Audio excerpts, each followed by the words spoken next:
Hi there, everybody. This is Deb from Deb's Corner, Canada. I am so glad to see you guys today. It is quite a lovely and sunny day here out in Nova Scotia in the Annapolis Valley. And it is a little bit warm today, but it's lovely. Glad you came along with me. I wanted to go over 5 different reasons why a narcissist is going to rage at you.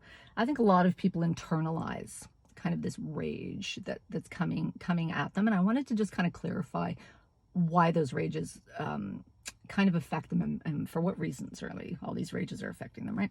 So at the end of the day, a situationship with a narcissist of any brand, it doesn't matter what type, is going to boil down to a victim and a bully dynamic. And something most of us, I guess neurospicy folks there, we have unfortunately encountered earlier in our lives, a lot of this bullying or kind of not fitting in, that kind of thing, right? So we've experienced it, a lot in our lives. And so really we are ripe. We're kind of pre-trained for these kind of rages and these kind of, internalizations of things that are going on, right?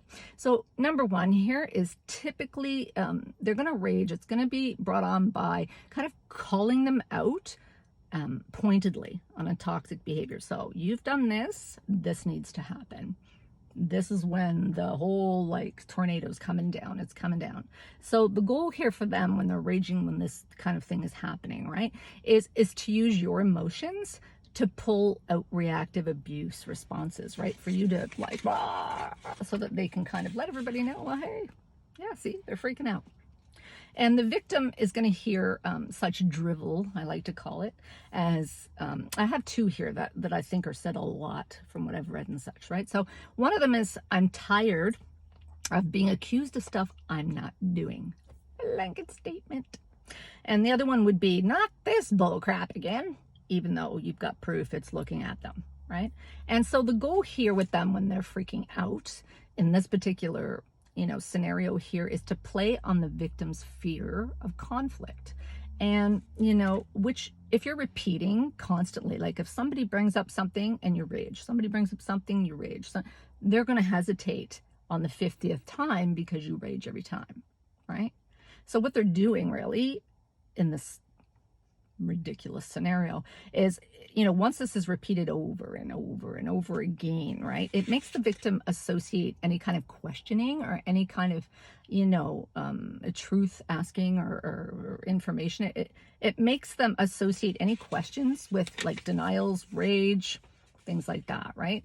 And we're going to go into number 2, and it's a demand of accountability. So it's a little bit more in depth here, right? So and this is going to tend to really happen, this second one here, when a victim is refusing to let it go, or they're refusing to just play along with these little games, these little fantasies, and they're refusing to kind of play along with these endless entitlement and fantasies. It doesn't end. It will never end. And so the goal here, it's all really designed in a way, this one, to instill, fear again, right, of pursuing or demanding. And once a victim gets fed up, they're just going to demand the information. They're done. They're starting to get done, right? And so they really, it's designed to to really kind of throw off the scent, right? It's designed to make it so that they don't have to show proof. They don't have to kind of admit to anything they've done. They don't have to admit that they've been sneaky or snarky or talk behind your back or whatever they were doing, right?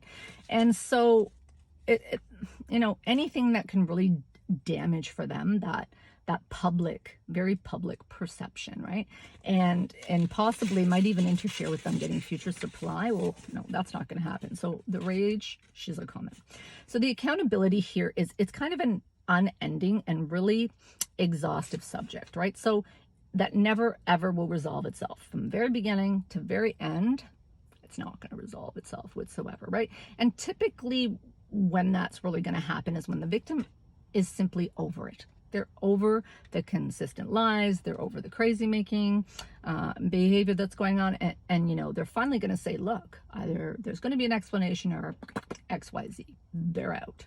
And so what's going to happen, you're going to, when they demand these explanations for things such as, right, I'm going to give some examples, right? So when you're demanding to know more about, say, odd locations that pop up often, right?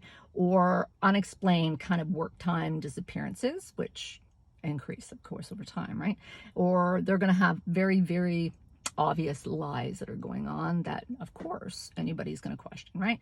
And they're also going to have an ongoing and really never-ending cell phone shenanigans. Never going to stop. And really, it's also going to be kind of like money or resource shortages. If there's any of these, there's going to be no accountability to them whatsoever. Squat. And also, you're going to be dealing really with accountability in regards to, I'm going to say, a steady cycle of strange, like strangers, strange names, strange people, toxic people just swirling in their orbit all the time, right? And number 3, we'll pop down to number 3 here. So they will also rage when they are frustrated elsewhere. So, typically that's going to be caused by a few things, right? So some instances would be like side supply catching on. I don't want that. Side supply will ghost them. That does happen. And, or if maybe side supply or monkeys see them unmasked, that will also cause them to be really angry. And, they just can't get away. A lot of it's to do with they can't get away because you finally put the hammer down, you're done with it.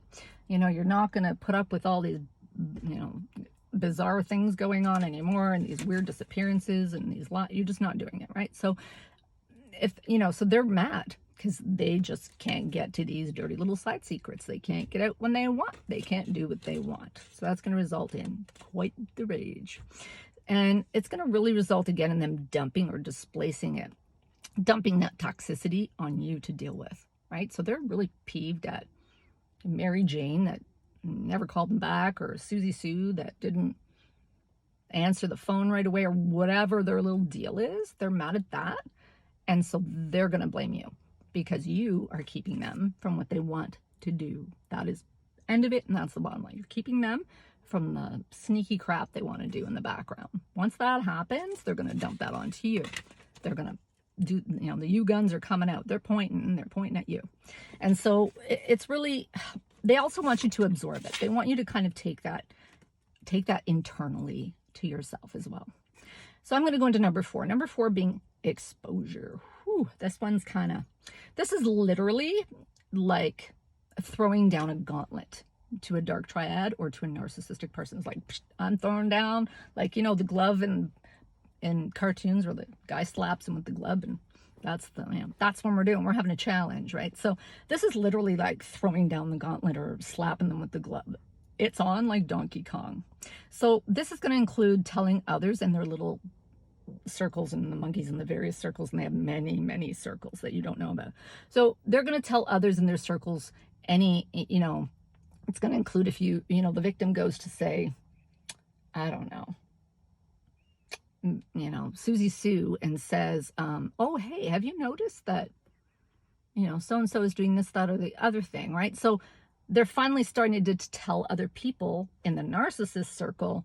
They're trying to say, what's happening? They're trying to get down to the truth, right? So, they're actually talking to their monkeys. They're talking to their coworkers. They're talking to their family. They're talking, and they're not hiding things anymore. They're just being real, and they're trying to get down to it, right? So, and even if there's a hint, even a little itty bitty hint to anybody else around them that could possibly be supply still, or be snowed by them, then this is boom, this is coming at you. And, also, if it hints about anything that's going to unveil them or pull the mask off, they're going to fight you tooth and nail to the bitter end.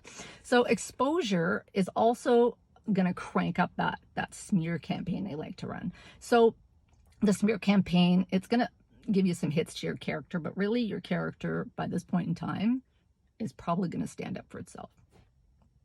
So number 5, they will rage when your attention isn't on them. So that will result in blame shifting and projection, and it's going to be sprinkled with tons of triangulation, like people you don't know that, you're accidentally going to see and all this other garbage they do, right? So they're going to sprinkle that around because you're not paying attention to them. They want your attention. And if they're not going to get it, they're going to get it another way. They're going to get it by raging and screaming, or, you know, why are you, the you guns, they're coming out. They're just out, right? And really, honestly, at the end of the day, all of these are designed to force your attention back to them. And it doesn't matter if it's negative, and it doesn't matter if it's positive. It matters not. I hope that somehow I have kind of cleared up some stuff there for you. And if you guys have any other kind of ideas or ones that I've missed, and I'm sure I've missed a few, please let me know. Thanks. Have a good day.